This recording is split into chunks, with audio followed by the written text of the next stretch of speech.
This episode of the Naperville Moms Network is brought to you in part by presenting sponsor Pinnacle Dermatology, dedicated to the health and beauty of your skin.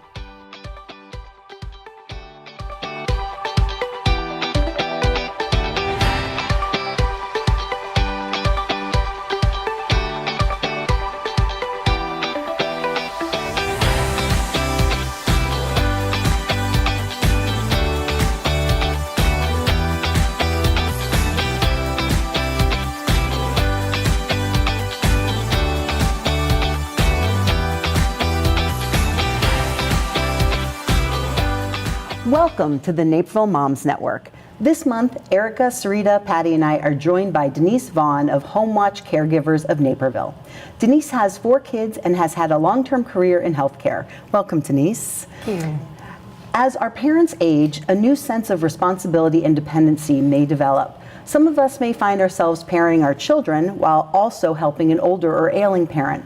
Do any of you have experience with this in your lives? I definitely can relate to that.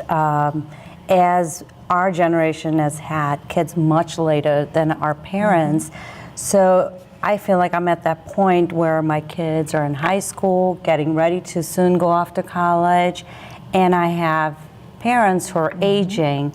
So I feel for our generation, there probably is really a little phase or none at all of really being an empty nester.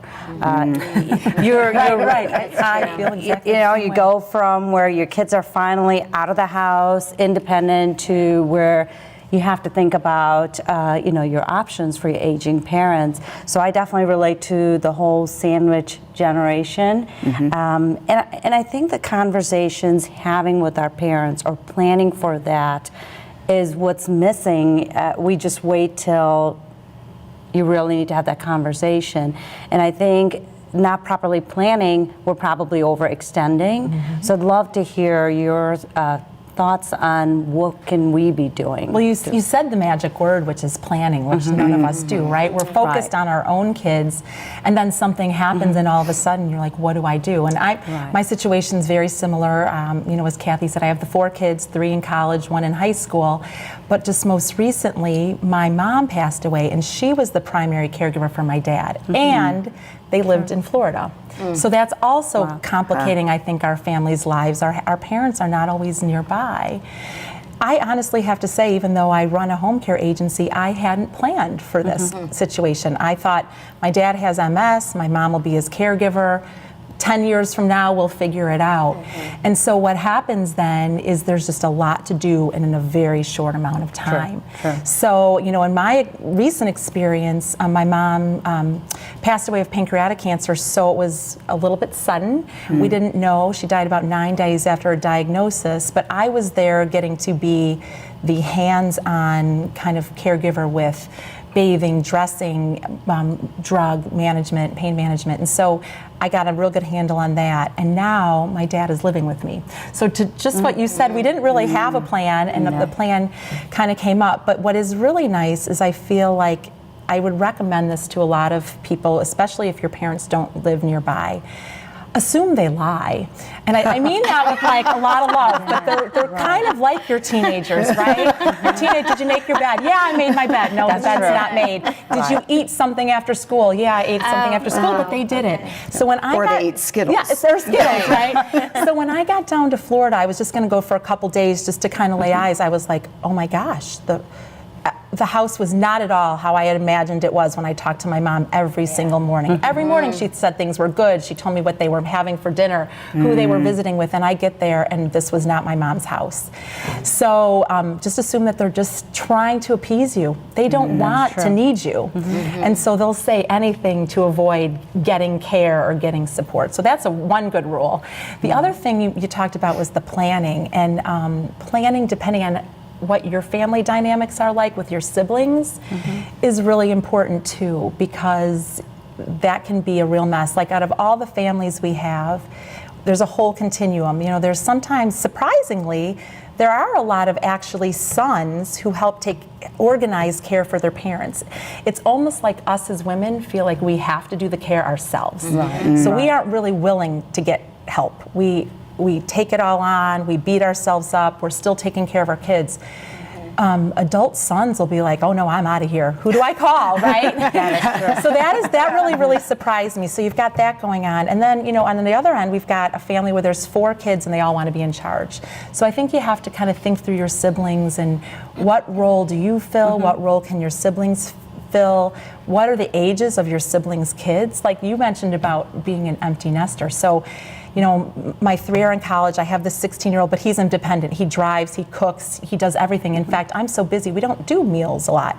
Dad moves in, the day after Christmas, and all of a sudden I'm like, oh my gosh, we have to have family dinners. It changes things quite a bit, I'm sure. I'm sure. It does. Patty, you have a family situation where you can share some of that, the kind of the communication between siblings. Right. And then it's, I'm the one that lives furthest away. My mom is 90 and she lives in her home. She just stopped mowing her lawn last year. Like, she is awesome. We all sit around and say, gosh, I hope we're her when we're 90. But there is that, you mentioned the roles of the siblings. My oldest sister, whose kids are all grown with their own kids, she's taken on more of the caretaking, the day-to-day caretaking role. But she tells us, specifically me, what to do when I go in town. Perfect. Like, this is what I would need you to do. If you could do this, if you could go to the grocery store, or if you could just spend the afternoon.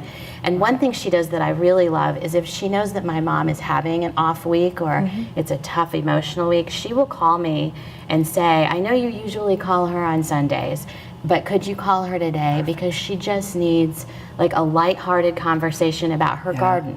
She needs just that kind of thing. And so I used to feel super guilty about not living near my dad passed away 16 years ago, and I felt very guilty of not being there to do the day-to-day, to not be the one that does the medication or the doctor's appointments. And it was my oldest sister who said, but you play the role you need to play, that I need you to play, that we all have our own little parts. And that is, I think you have to communicate with siblings. I think because that's probably an entirely different dynamic too, just communicating as siblings taking care of elderly parents. Well, and I know my family lives in New Jersey. So my dad is 71 and a healthy guy. And so we kind of joke back and forth. He's like, oh, when I go downhill, I'm going to move to Chicago and move in with you, But I know that he and my stepmother Martha have planned, they have healthcare insurance, right, for end of life care. They probably already have a place picked out. They openly communicate about that, which is not always the case. My my grandparents, my grandma passed away this past year, but they lived in their house till they were 65, and then at like 90 and 89, they agreed, okay, we're going to clean out the house, we're going to sell the house, we're going to move into an assisted living, which they kind of live where they're not being taken care of all the time. And my grandma at 91 passed away, and my grandpa is now 94, and my dad just took over paying his bills at 94. He's been pretty self-sufficient, so we've been very lucky to not have something come abruptly where all of a sudden someone needs care. But I do sometimes wonder, okay, my dad's 71, right? I mean, at some point there's going to be health issues, and how will I feel that I am, a 2-hour plane ride away, not a 2-hour drive away? And I've just started to think about that process of, what does that mean for me? What does that mean for him? How much will he need me? What are the things I can do when I'm far away?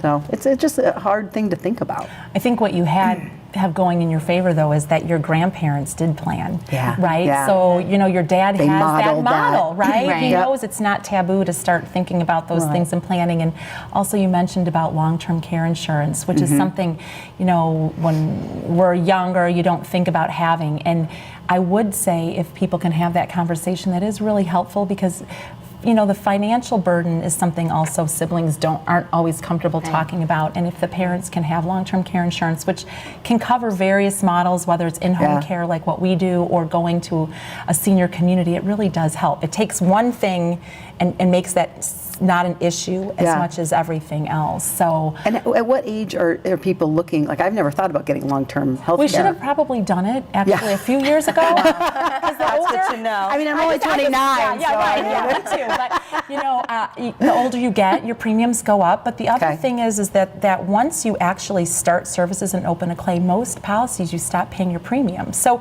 if you think about it, you're really kind of putting money away for what you're ultimately, going to need. So that is actually a big thing. The other thing I would say is to look at what other benefits there are, especially as moms, working moms. Usually you're looking for things to support your kids. There are amazing programs, especially where we live in DuPage and Will County areas. Yeah. Contact, the county offices. And what I'll also say is there's a lot of things that even if your families have some money, there's things that they still qualify because of their age and convenience. And it's safer to get meals at home versus going out in the storm. And if you start using some of the services that can make your life better, you have money then to spend on things like, care or medical bills. Okay. I think it's tough for people to know just where to go and where to find those resources. We lost my grandmother this past year, and my mom was an only child. So she always said, I wish there was just a sibling, to rely on for something. And so she was her 100% caregiver. And you're opened up to an entire new world. Once we learned about the different services that are there, now at the end, we can have someone here for 4 hours so that I can sleep. Because, when you're a young mom, in your 20s or 30s or early 40s, you're not getting sleep, but you're younger, and so then now you're 65. How long can you keep that up? How long can you stay up for 24 hours? You can't because you're in your 60s. Right. That's true. We use the word respite a lot because I actually was just trying to make sure I had my numbers right, but I just looked up. The mortality rate is actually 63% higher for caregivers who take care of their parents versus somebody the same age who doesn't take care of their parents because of the burnout. You're just not physically taking care of yourself. And so one of the things people don't realize is that there are options. There's adult daycare centers that you can, take a parent to, or you can do in-home care where it is 1 hour, 2 hours, 3 hours. It doesn't have to change your life completely. You can rely on siblings. Whatever it is, if you're honestly, I'm trying to figure that out for myself personally now, right? I mean, I've worked with hundreds of families helping them come up with a plan. I felt like it was important for me, and we've had, a little over a month now with my dad, figuring out what that plan looks like. I didn't realize he's such a social guy because him and my mom did everything. So I'm trying to find a pinochle game, right? And the park districts or the counties will offer those kinds of things. But respite care is the number one thing I would say is the most important when you're still raising your own families and you're trying to take care of your parents. The other thing, though, you did mention, and we've been talking a lot about being moms and taking care of our, our parents, and our kids. But one of the things we always have to take care of ourselves. And one thing people don't realize is there's actually respite too for moms who have new babies or may have multiples. I mean, actually, that's some of our favorite clients. If we get called to hold babies in the middle of the night so a mom can sleep. But ultimately, I think one thing that I'm just learning through this, and I'm learning this personally, is really just taking care of myself. Because if I don't take care of myself, it's really hard to do anything else. And you can't take care of other people. You can't. You can't. And that always goes back to the theme of making sure we're taking time for ourselves, whether it's you're a new mom or you're taking care of an ailing parent, or just carving that time to make sure we're getting the rest that we need, or filling up our cup so that we can take care of other people. So we'll be right back with more of the Naperville Moms Network. Stay tuned.